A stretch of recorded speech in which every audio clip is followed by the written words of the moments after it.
The 2026 US economy is driven by a massive AI supercycle, but beneath the surface, it is fracturing under intense pressure.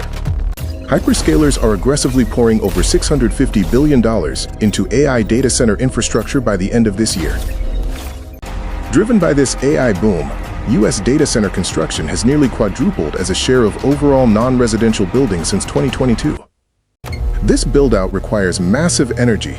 Global data center electricity demand is projected to double, reaching 2,200 terawatt-hours by 2030. Power isn't the only crisis. Currently, 43% of existing data centers operate in regions facing severe, high water stress. Because of this extreme demand, the clean energy transition is stalling. Legacy gas and coal power plants are being brought back online. Meanwhile, corporate adoption is surging. 78% of US businesses are now using AI, primarily leveraging large language models to generate text. AI is directly boosting profits.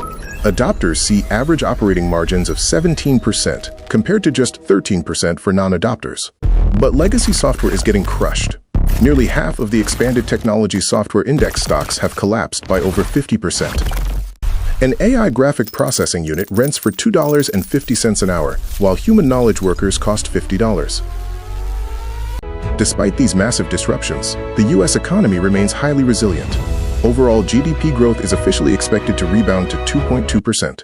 But economists warn of stagflation light. Inflation remains stubbornly above 3%, fueled by energy shocks and sticky consumer services. In response, the Federal Reserve is holding interest rates steady near 3.6%, refusing to cut until prices cool. This high-rate environment has entrenched a K-shaped wealth gap.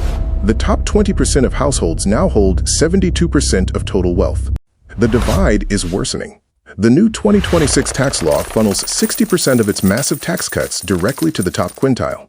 Meanwhile, lower-income households are struggling.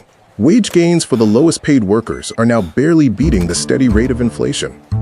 Tighter government rules for SNAP benefits are also actively increasing food insecurity and daily financial strain for older, vulnerable American adults. So why hasn't consumer spending collapsed? Because the top two income quintiles account for over 60% of all consumer spending. Globally, fragmentation is rising. Conflicts near the Strait of Hormuz have triggered massive energy supply shocks and dangerous oil price spikes. Supply chains are adapting fast. Mexico has officially overtaken China in exporting advanced technology and data center products to America. Investors are shifting focus. Capital is heavily flowing into defense, infrastructure, and national champions to safely secure these fragmented global supply chains. But danger lurks in corporate debt. Rising defaults in legacy software could inflict huge losses across the direct lending market. We are living in a fractured economy where tech thrives and the middle class struggles. Subscribe to master this new financial era.